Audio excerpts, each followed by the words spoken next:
honestly, you do not want to hear some things that people say at your annual mental health checkup reviews. I'm a big believer that we all have got to look after our mental health, and actually I think we all should have more checkups for our mental health. But I'm lucky enough, I'd say, to have an annual review after suffering from a range of mental health issues in my life. I think it's really good to be proactive. But unfortunately, lots of professionals, GPs, do not know how to talk about mental health still. So we're moving on a lot better, but a lot of people just do not know what to say and what not to say. Some things like, well, you better be careful because don't let yourself get ill because you'll end up in hospital. And honestly, I went yesterday for my annual review and I can kind of half laugh about it because it was that bad. That, and not my mental health, it was more the review, that I was just like, God, this is like almost a parody of what not to say to someone at a mental health review. The first thing was, right, I've only got 5 minutes, so just tell me what's happening now. And you're like, oh, I've just run in from the street, and then you can't even process your own thoughts.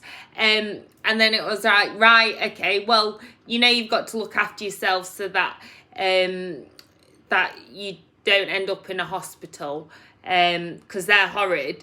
And it was just like what not to say to someone, because people need to build that rapport. And I'm not saying that a lot of professionals they don't have their own struggles in terms of time frames, and I really do empathize.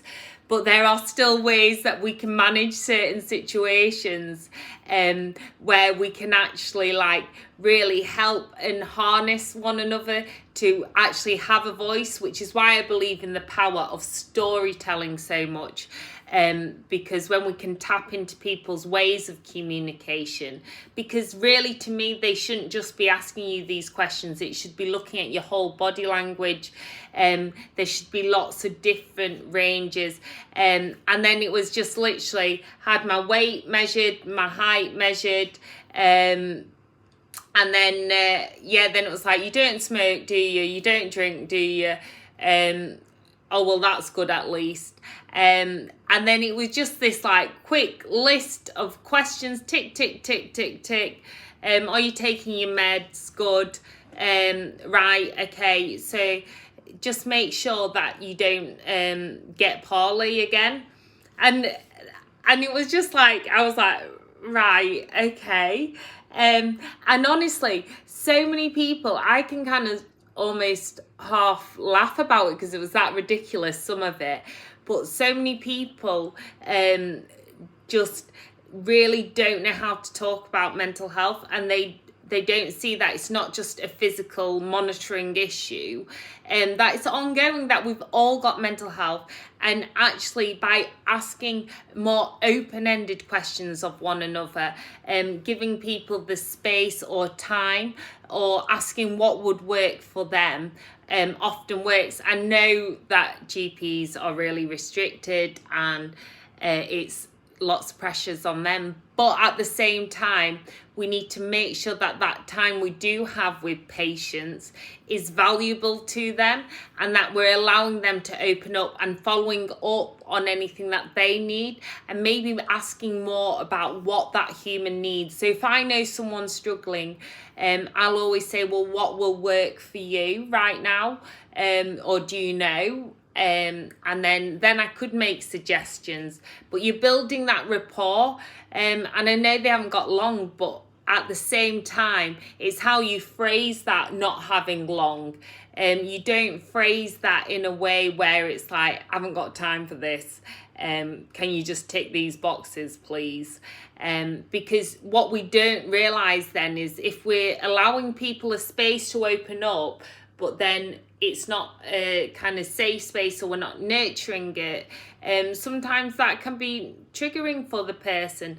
So it's really, really important that we talk more open-ended about mental health, and see it all as a spectrum. Like, we've all got mental health that needs to be maintained and looked after. So it's really, really important to allow those platforms, and that's why I believe in like the power of stories, creating spaces where we can share stories. But sharing stories, I do it vocally a lot of the time, or writing, but some people do it through the body, some people do it through creativity, different forms of expression. There are so many ways to express ourselves.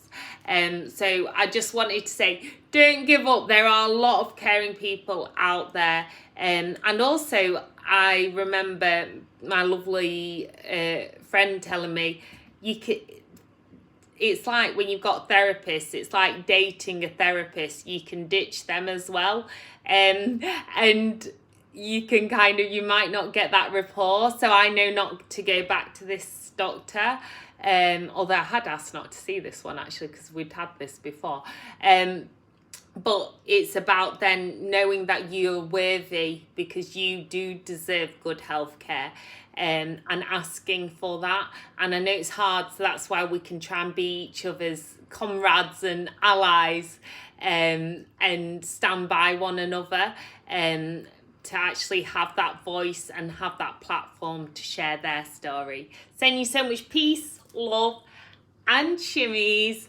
As ever, it means the world if you subscribe to my channel. We've got lots of exciting things coming very soon.